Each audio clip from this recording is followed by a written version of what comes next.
Hi, hello, this is TAF CA 360 from TAF IS Academy. நாம இன்னைக்கு March 12th டே current affairs தான் பார்க்க போகிறோம். ஸோ current affairs ஸ்டார்ட் பண்ணிடலாம். ஸோ அதுக்கு முன்னாடி வந்து நம்மளுடைய TAF IS Academyயில் குரூப் 1க்கான ப்ரிலிம்ஸ் கம் மெயின்ஸ் பேட்ச் வந்துட்டு admission is going on. So Aravali அப்படிங்கிற நேமில் வந்துட்டு அந்த பேட்சோட அட்மிஷன்ஸ் போயிட்டுருக்கு. கண்டிப்பாக எல்லாருமே வந்துட்டு ஜாயின் பண்ணுங்கள் ஃபார் குரூப் 1 TNPSC காம்படிட்டிவ் எக்ஸாமுக்கான ப்ரிப்பேர்னஸ்க்கு. ஓகேவா? சரி, next Next, first current affairs. Which year did the Supreme Court of India allow passive euthanasia under certain conditions அப்படின்னு சொல்லிட்டு பார்த்தீங்கன்னா 2013 அப்படின்னு சொல்லிட்டு பார்க்குறோம். ஸோ இது என்ன அப்படின்னு சொல்லிட்டு பார்த்தீங்கன்னா வந்து அந்த euthanasia அப்படின்னா வந்துட்டு கருணை கொலை அப்படின்னு சொல்லிட்டு எதன் அடிப்படையில் இது செய்கிறதுனா, ஒருத்தவங்க வந்துட்டு ரொம்ப சஃபரிங்ஸில் இருக்காங்க, ரொம்ப நாள் முடியாமல் இருக்காங்க. ஸோ அவங்க வந்துட்டு பார்த்திங்கன்னா இன்னும் ஃபர்தராக வந்துட்டு கஷ்டப்படுறதுக்கு அவங்கள எப்படியாவது வந்துட்டு வழி இல்லாமல் அவங்கள வந்துட்டு அவங்களுக்கு ஒரு டெத்து கொடுத்துட்டா அவங்களும் ஃப்ரீயாக இருப்பாங்க அப்படின்னு சொல்லிட்டு அதை கருணை கொலை அப்படின்னு சொல்லிட்டு பண்ணுறது. அதுக்கு வந்து அப்ரூவல் வந்து 2013 வந்துச்சு, சுப்ரீம் கோர்ட் கொடுத்தாங்கன்னு சொல்லிட்டு பார்க்குறோம். இப்போ வந்து பார்த்திங்கன்னா அந்த பேரில் வந்து கசியாபாத் யூபியில் இந்த ஹரிஷ் ராணா அப்படின்னு சொல்லக்கூடிய ஒரு பையன், ஸோ 32 இயர் ஓல்டு இருக்குது. ஸோ 13 இயர்ஸாக வந்து கோமாவில் அவர் இருக்காராம். ஸோ அவரை வந்து கருணை கொலை செய்ய சொல்லி இப்போ வந்து பார்த்திங்கன்னா வந்துட்டு ஒரு பெட்டிஷன் கொடுத்துருக்காங்க. ஸோ அது ரிலேட்டடாக பார்த்தோம்னா அதுக்கு ஓகே சொல்லி அப்ரூவலும் கொடுத்தாச்சு. எ legal request related to ending life support was discussed in court அப்படின்னு சொல்லிட்டு பார்க்குறோம். So in 2013 the Supreme Court of India provided guidelines regarding passive euthanasia. The court allowed the withdrawal of life support in certain circumstances under strict legal supervision and medical approval அப்படின்னு சொல்லிட்டு பார்க்குறோம். ஓகேவா? So இது படி பார்த்தீங்கன்னா இப்போ வந்து அதுக்கு அந்த பையன் அந்த ஹரிஷ் ராணா அப்படின்னு சொல்லக்கூடிய அந்த பையன் கோமாவில் 13 இயர்ஸாக இருக்கார். அவருக்கான அந்த கருணை கொலைக்கு வந்துட்டு இப்போ வந்து ஓகே சொல்லிட்டாங்க அப்படின்னு சொல்லிட்டு பார்க்குறோம். ஓகேவா? So next, participating in elections by casting a vote is considered and important part of என்ன அப்படின்னு சொல்லிட்டு பார்த்தீங்கன்னா டெமோக்ராட்டிக் கவர்னன்ஸ் அப்படின்னு சொல்லிட்டு பார்க்குறோம். ஸோ என்னன்னா every citizen is have the rights and responsibility to participate in elections அப்படின்னு சொல்லிட்டு பார்க்குறோம். அண்டு எலெக்ஷனில் பார்ட்டிசிபேட் பண்ணுறதுக்கும் ஆஸ் அ கேண்டிடேட்டாக we are having the power. And also vote வந்து நம்மளுடைய உரிமை. Voters must go to the polling booth and cast their vote to choose their representatives. ஓகேவா? ஸோ இது உரிமை. ஸோ அதனால் வந்து இது வந்து இப்போ கரண்ட் அஃபேர்ஸ் என்னென்னா, ஓம் பிர்லா அவர்களுக்கு அகெயின்ஸ்டாக பாஸ் பண்ண நோ கான்ஃபிடன்ஸ் மோஷன் வந்து காங்கிரஸ் கட்சிகள் பேச சொன்னால் அவர் வந்து பேசுகிறதுனா பார்லிமெண்ட்டில் வந்து அலோவ் பண்ண மாட்டாரு. ஒன்லி அவங்களுடைய பிஜேபி எம்பிஸை மட்டும்தான் அவங்க அலோவ் பண்ணுறாங்க அப்படின்னு சொல்லிட்டு தான் அவர் மேலே அந்த நோ கான்ஃபிடன்ஸ் மோஷன் எப்போதும் போல் அது ஃபெயிலியர் ஆகிடுச்சு. ஸோ ஸ்பீக்கருக்கு அகெயின்ஸ்டாக பாஸ் பண்ண அந்த மோஷன் வந்து ஃபெயிலியர் ஆகிடுச்சு அப்படின்னு சொல்லிட்டு பார்க்குறோம். அவர் தான் வந்துட்டு இனிமேல் திரும்பியும் வந்து remains to be the speaker of the parliament அப்படின்னு சொல்லிட்டு பார்க்குறோம். ஓகேவா? ஸோ நெக்ஸ்ட் என்னென்னா, ensuring maximum participation in election strengthens democracy. Okay, in some countries voting hours may extend up to 10 hours to encourage greater voter participation அப்படின்னு சொல்லிட்டு பார்க்குறோம். ஓகேவா? So இதில் என்ன சொல்கிறாங்கன்னா, இந்த ஓட்டிங் அப்படின்னு சொல்லிட்டு நம்ம பார்க்குறப்ப எல்லாருமே அதில் கேண்டிடேட்டாக நிற்கிறது, எல்லாருமே ஒரு எலெக்ஷனில் பங்கேற்றா அது ஒரு டெமோக்ராட்டிக் கவர்னன்ஸ், டெமோக்ராட்டிக் எலெக்ஷனாக இருக்கும் அப்படின்னு சொல்லிட்டு சொல்கிறாங்க. ஓகேவா?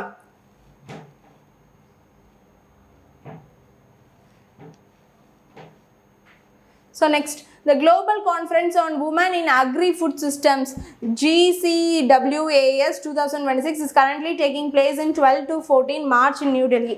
New Delhiயில் வந்துட்டு ஒரு Global Conference on Women's Agri-Foods அப்படின்னு சொல்லிட்டு பார்க்குறோம். ஸோ இதை ஆர்கனைஸ் பண்ணது வந்து ICAR, Indian Council of Agriculture Research and several other international partners, and even coincides with the UN declared International Year of the Women Farmer. So என்ன அப்படின்னு சொல்லிட்டு பார்த்தீங்கன்னா வந்துட்டு women's on agri food products. ஓகேவா? So அதுக்கான ஒரு general conference New டெல்லியில் March 12 14 வரைக்கும் இது நடக்குது அப்படின்னு சொல்லிட்டு பார்க்குறோம். ஓகேவா? ஸோ இதில் வந்து டிஸ்கஷன்ஸ் வந்துட்டு நார்மலாக அந்த ஃபுட் ப்ராடக்ட்ஸ் உமன் ஃபார்மர்ஸுக்கான ஒரு முக்கியமான ஒரு இது. ஸோ அதில் வந்துட்டு இந்த ஃபுட் ப்ராடக்ட்ஸ் ரிலேட்டடாக அவங்க வந்து தயாரிக்கக்கூடிய ஃபுட் ப்ராடக்ட்ஸ் அதை இன்னும் என்ன பண்ணலாம், அதை டெவலப் பண்ணலாம், அது என்னென்ன இருக்குது அப்படின்னு சொல்லிட்டு அந்த கான்ஃபரன்ஸில் ஃபுல்லாக வந்துட்டு இது பண்ணிருக்காங்க. இதை இனாக்ரேட் பண்ணது பார்த்தீங்கன்னா வந்துட்டு நம்மளுடைய பிரசிடென்ட் திரௌபதி முர்மு அப்படின்னு சொல்லிட்டு பார்க்குறோம். ஸோ இதோட மெயின் தீம் வந்து driving progress attaining new heights inaugurated formally by வந்து நம்மளுடைய president Droupadi Murmu on March 12, 2026. So டெக்னாலஜியை ப்ரமோட் பண்ணி இன்னும் நல்லா என்ன பண்ணலாம், ஏஐ இருக்குது, இப்போ பார்த்திங்கன்னா கிளைமேட் ஸ்மார்ட் டூல்ஸ்லாம் இருக்குது. ஸோ அதெல்லாம் வச்சு கண்டுபிடிச்சி இப்போ வந்து ஃபார்மர்ஸ்க்குனே பிரத்யேகமாக இப்போ வந்து பார்த்திங்கன்னா வந்துட்டு ஒரு ஆப்ஸ்லாம் வந்துட்டு கொண்டு வந்திருக்காங்க. ஸோ அது மூலிமா கிளைமேட் நம்ம வந்து ரேஞ்ச் பண்ணலாம். ஸோ இதெல்லாம் வச்சு வந்துட்டு யூஸ் பண்ணி உமன் ஃபார்மர்ஸ் வந்துட்டு இன்னும் நல்லா வளரணும் அப்படிங்கிறது தான். நெக்ஸ்ட் வந்து participants over 500 delegates from India and abroad including researchers, policy makers and representatives from CGIAR centers and NGOsலாம் இந்த குளோபல் கான்ஃபரன்ஸில் பார்ட்டிசிபேட் பண்ணாங்க. It's mainly for the women farmers globally அப்படின்னு சொல்லிட்டு பார்க்குறோம். ஓகேவா, அதை இன்னும் அந்த அக்ரி ஃபுட் ப்ராடக்ட்ஸை இன்னும் எப்படி டெவலப் பண்ணலாம் அப்படிங்கிறதுக்கு தான். ஓகேவா, next the fiscal health index FHI 2026 released by Nidhi Aayog on 11th March 2026. இது financial year 23 to 24 performance of Indian state across 5 key பில்லர்ஸை நம்ம பார்க்க போகிறோம். ஸோ இந்த ரிப்போர்ட் வந்து செப்பரேட்டாக 18 மேஜர் ஸ்டேட்ஸுக்கும் 10 நார்த் ஈஸ்ட்டுக்கும் அந்த ஹிமாலயன் ஸ்டேட்ஸுக்கும் ஆனது அப்படின்னு சொல்லிட்டு பார்க்குறோம். ஸோ அதில் வந்து அச்சீவர்ஸாக வந்து டாப் லிஸ்ட்டில் யாரெலாம் இருக்கா அப்படின்னா வந்துட்டு ஒடிசா வந்து ஃபர்ஸ்ட் ரேங்க்கில் இருக்குது வித் 73.1 ஸ்கோர் டாப் லிஸ்ட்டில் இருக்குது. கோவா வந்து 54.7 இருக்குது. ஜார்க்கண்ட் வந்து 50.3 அதில் இருக்குது அப்படின்னு சொல்லிட்டு பார்க்குறோம். ஓகேவா, சரி நெக்ஸ்ட்டு குஜராத், மகாராஷ்டிரா, சத்தீஸ்கர், தெலுங்கானா, உத்தரப்பிரதேஷ் அண்டு கர்நாடகா வந்து அடுத்த ரன்னர்ஸ் லிஸ்ட்டில் இருக்காங்க. ரொம்ப லோவஸ்ட் பர்ஃபார்மன்ஸில் பஞ்சாப் வந்து 18th rank 12.4 score. West Bengal, Andhra Pradesh, Kerala அதெல்லாம் இருக்குது லோவஸ்ட் ஸ்கோர்லன்னு சொல்லிட்டு பார்க்குறோம். Next North Eastern and Himalayan ஸ்டேட்ஸில் பார்த்திங்கன்னா அருணாச்சல் பிரதேஷ் தான் ரேங்க் 1ல் 59.5% இருக்குது. உத்தரகாண்ட் வந்து second rank 52.5%. Next Nagaland, Himachal Pradesh and மணிப்பூர்லாம் வந்து அடுத்த ஆஸ்பிரேஷனல் லிஸ்ட்டில் இருக்குது. The policy age major physical trends and recommendation overall major state shows reduced scores indicating increasing the fiscal pressure. Karnataka, Telangana fell to performer. Kerala, Tamil Nadu drop to aspirational tutor. Aspirational என்னென்னா அடுத்து அவங்க வரணும் அப்படிங்கிறது தான். Next Bihar improved to a performer அப்படின்னு சொல்லிட்டு நம்ம பார்க்குறோம். ஓகேவா, சரி next cancer data special website launched Chennai March. The Adyar cancer institute launched a new specialised website. ஒரு கேன்சருக்காகவே பார்த்திங்கன்னா ஒரு வெப்சைட் வந்துட்டு ஒன்று லான்ச் பண்ணியிருக்காங்க. இப்போ எப்படி உமன்ஸ் ஆன் வீல்ஸு அப்புறம் வந்துட்டு கேன்சருக்காகவே பார்த்திங்கன்னா வந்து டயக்னோஸ் ட்ரீட்மெண்ட்ஸ் வந்துட்டு அவங்க இடத்துக்கே போய் எடுக்கிறது இதெல்லாம் நிறையா இருக்குது மானிட்டர் பண்ணுறதுக்குன்னு. ஸோ அப்படி இருக்கிறப்ப அதை இன்னமும் இது பண்ணுறதுக்காக இன்னமும் அதை என்ஹான்ஸ் பண்ணுறதுக்காக தமிழ்நாடு சிஎஸ்ட் அப்படின்னு சொல்லிட்டு ஒரு மானிட்டர் கேன்சர் கேசஸ் ரிஜிஸ்டர்ட் இன் தமிழ்நாடு அதை ரிஜிஸ்டர் பண்ணுறதுல ஒரு வெப்சைட் வச்சுருக்காங்க அப்படின்னு சொல்லிட்டு பார்க்குறோம். ஸோ கேன்சர் ரிஜிஸ்டர் ஆன்லைனில் இது மூலிமா வந்துட்டு நல்லாவே வந்து மெயின்டைன் பண்ண முடியும் அப்படின்னு சொல்லிட்டு பார்க்குறோம். So the website launch to mark the centenary the former chairperson of the Adyar cancer institute doctor V Shantha.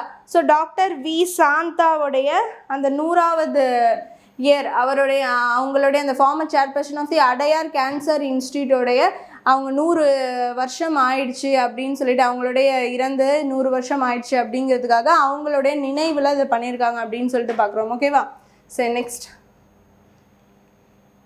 12th one professor Anbazhagan award for schools guidelines released Chennai March 11th அப்படின்னு சொல்லிட்டு பார்க்குறோம். ஸோ அன்பழகன் அவார்ட்ஸ் அப்படின்னு சொல்லிட்டு பார்த்தீங்கன்னா வந்துட்டு நல்லா பெர்ஃபார்ம் பண்ணக்கூடிய ஸ்கூல்ஸ் நல்லா ஒரு பெர்ஃபார்ம் பண்ணக்கூடிய ஒரு ஸ்கூல்ஸ் டோட்டலாக ஒரு 76 ஸ்கூல்ஸ் வந்துட்டு செலக்ட் பண்ணி அதுக்கு வந்து இந்த அவார்ட் கொடுக்குறது தான் இது அப்படின்னு சொல்லிட்டு பார்க்குறோம். ஓகேவா, சரி அது வந்து இந்த டிபார்ட்மெண்ட் ஆஃப் எஜுகேஷன் ரிலீஸ் பண்ணியிருக்காங்க ஸ்கூல் எஜுகேஷன்.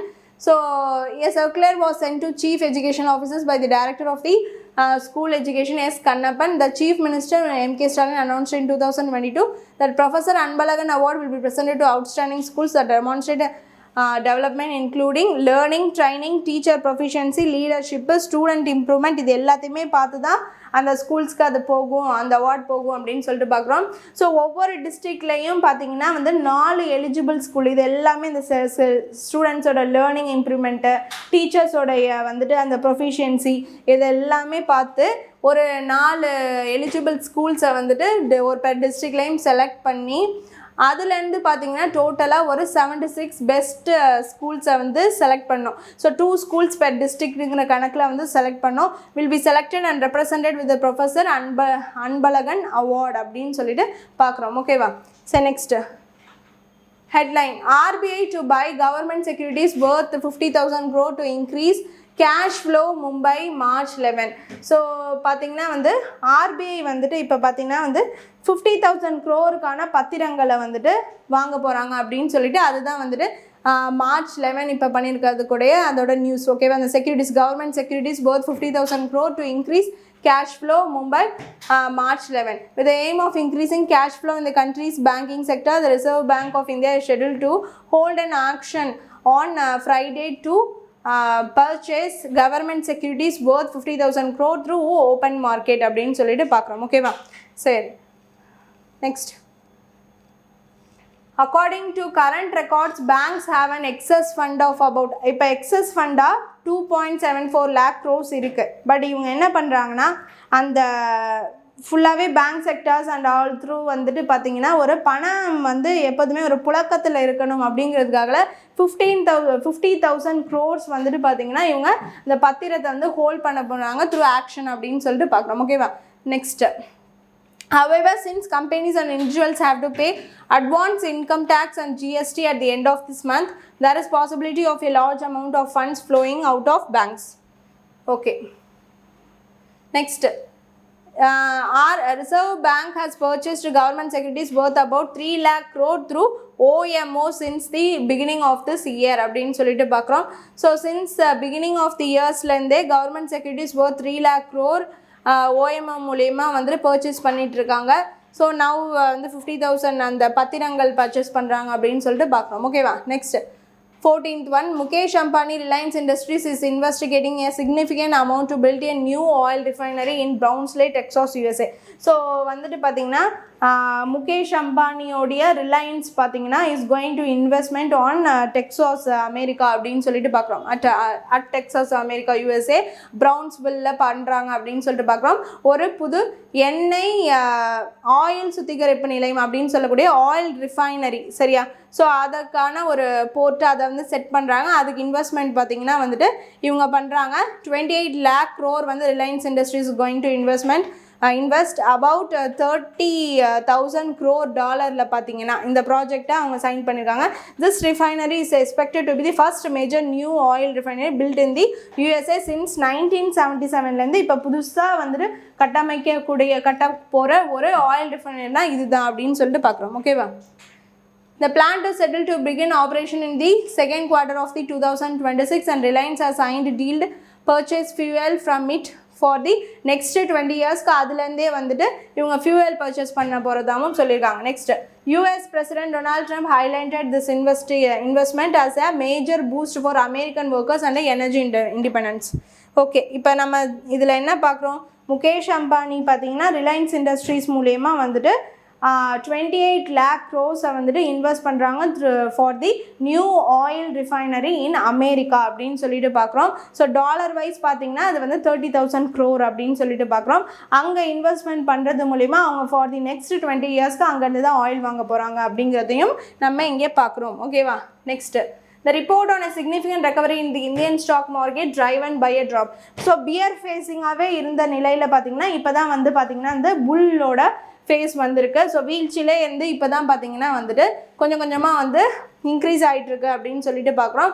ஸோ அப்படி பார்த்தீங்கன்னா significant recovery in the Indian stock market driven by a drop in international crude oil prices following indications of easing tensions in the Middle East. வேறு என்ன ஹைலைட்னா சென்செக்ஸ் நிஃப்டியும் roses by near 1% reversing a 2-day decline அப்படின்னு சொல்லிட்டு பார்க்குறோம். So increase வந்துட்டுருக்கு அப்படின்னு சொல்லிட்டு பார்க்குறோம். எதனாலனா அந்த எண்ணெயோட கச்சா எண்ணெய் இருக்குல்ல, ஸோ அதோட விளைவில் வந்து இப்போ சரிவு வந்திருக்கிறதுனால சென்செக்ஸ் நிஃப்டியில் வந்துட்டு பார்த்தீங்கன்னா 1% இஸ் ரைசிங் அப்படின்னு சொல்லிட்டு பார்க்குறோம். ஓகேவா? So the total market capitalization on a Bombay Stock Exchange increased by 5.94 lakh crore in a single day அப்படின்னு சொல்லிட்டு பார்க்குறோம். ஓகேவா?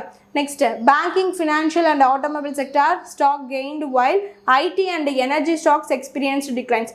ஐடியும் எனர்ஜி ஸ்டாக்ஸும் டிக்ளைன் ஆயிடுச்சு. பட் வந்து stock like banking, financial and automobile செக்டார்லாம் பார்த்தீங்கன்னா எங்கேயோ கோடிக்கணக்கில் ரைஸ் ஆயிடுச்சு அப்படின்னு சொல்லிட்டு பார்க்குறோம். கெயின் ஆயிருக்கு. ஓகேவா? சரி, next. CM M.K. Stalin laid the foundation stone for a modern battery production factory in Kanjipuram. So இதுக்கு வந்து அசோக் லேலேண்ட் சார்பில் வந்துட்டு 500 crores இன்வெஸ்ட்மெண்ட் பண்ணியிருக்காங்க அப்படின்னு சொல்லிட்டு பார்க்குறோம். இது என்னது, ஒரு மாடர்ன் பேட்ரி ப்ரொடக்ஷன் ஃபேக்ட்ரி காஞ்சிபுரத்தில் நம்மளுடைய சிஎம் வந்து இதை லான்ச் பண்ணியிருக்காரு. ஓகேவா? அன்வெயில் பண்ணியிருக்காரு. ஓகேவா? நெக்ஸ்ட்டு, மயூரி நாரி ஃப்ரைட் ஷிப். ஸோ மயூரி நாரி அப்படிங்கிறது வந்து தாய்லாண்டை சேர்ந்த ஒரு சரக்கு கப்பல். ஸோ அது வந்து யுஏஇயில் இருந்து நம்மளுடைய குஜராத் நோக்கி வந்துக்கிட்டு இருக்கப்ப நம்ம ஏற்கனவே அவங்களுடைய ஈரானுடைய கப்பலுக்கு பாதுகாப்பு கொடுத்து இங்கே இருக்குது.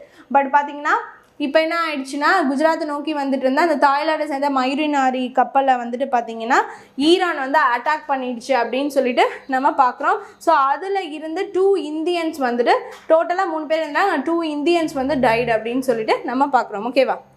சரி, நெக்ஸ்ட் இம்பார்ட்டன்ட் டேஸ் பார்த்துடலாம். World kidney day is observed every year. Which டே அப்படின்னு சொல்லிட்டு பார்த்தீங்கன்னா செகண்ட் Thursday ஆஃப் மார்ச் 12 தான் வந்து அப்சர்வ் பண்ணுறோம் அப்படின்னு சொல்லிட்டு பார்க்குறோம். Kidney health for all, carrying for people, protecting the planet. So kidney வந்து ட்ரீட்மெண்ட் பண்ணுறது, டயாலிசிஸ் அதெல்லாம் நம்மளுக்கு தெரியும். ஸோ கிட்னி போயிடுச்சுன்னா ரொம்ப ப்ராப்ளம் ஆகிடும். அதை வந்து எவ்வளோ தூரம் நம்மளோட ஹெல்த் கண்டிஷன் நம்ம எப்படி கரெக்டாக வச்சு பாதுகாக்கிறோமோ அதை பொறுத்து தான் அது வந்து செயல்படும். ஸோ அதனால் வந்துட்டு நம்ம கிட்னியை எந்த அளவுக்கு ஒரு இம்பார்ட்டன்ஸ் கொடுக்கணுங்கிறதுக்காக தான் வேர்ல்டு கிட்னி டேனே வச்சுருக்காங்க. March 12 second Thursday of the March அப்படின்னு சொல்லிட்டு பார்க்குறோம். ஓகேவா? The day is observed to create awareness about the kidney health and kidney related diseases. It emphasizes the importance of early diagnosis, prevention and treatment of kidney diseases. சரியா? And also இந்த kidney பார்த்திங்கன்னா அதோட treatment வந்துட்டு கரெக்டாக இருக்கணும். அப்புறம் நிறையா வந்துட்டு இந்த கிட்னி திருடுறது, விற்கிறது, அந்த மாதிரிலாம் நிறையா ப்ராப்ளம் கூட இடையில பண்ணிச்சு. எல்லாத்தையுமே பற்றி நம்ம அவேர்னஸாக இருக்கணும். கிட்னிங்கிறது ரொம்ப முக்கியமான விஷயம் உடம்புல. Okay, it also highlights the need to protect both human health and the environment as environment factors can influence kidney health. Okay, next. World Glaucoma Week is observed on. Glaucoma Week வந்து 8th 14 March. So இந்த glaucoma free world அப்படின்னா என்னென்னா, கண் அழுத்தம் அப்படிங்கிறது தான் வந்துட்டு இந்த கிளக்கோமா அப்படின்னு சொல்லிட்டு பார்க்குறோம். The aim is to spread awareness about glaucoma, a disease that damages the optic nerve of the eye. ஐயோட ஆப்டிக் நர்வை வந்துட்டு இது அடைய செய்யுது அப்படின்னு சொல்லிட்டு பார்க்குறோம். இது வந்து கண் அழுத்த நோய். ஓகேவா? So it not detected early it can lead to a permanent vision loss or பிளைண்ட்னஸ்க்கு இது வந்து கொண்டு போய் விட்டுரும். The campaign encourage regular eye checkup and early treatments. ஓகேவா? Next, world day against cyber censorship. So cyber censorship வந்து March 12. இது என்னன்னா freedom of expression on the internet. So it highlights importance of protecting online speech and preventing unjust censorship. The day supports activists, journalists and organization fighting for digital rights and internet freedom அப்படின்னு சொல்லிட்டு பார்க்குறோம். So இது என்னன்னு பார்த்தீங்கன்னா censorship டே அப்படின்னு சொல்லிட்டு பார்க்குறோம். So cyber censorship டே. Okay, so எனக்கான இம்பார்ட்டன்ட் கரண்ட் அஃபேர்ஸ் எல்லாமே பார்த்தாச்சு. Hope you understand the video. Thank you.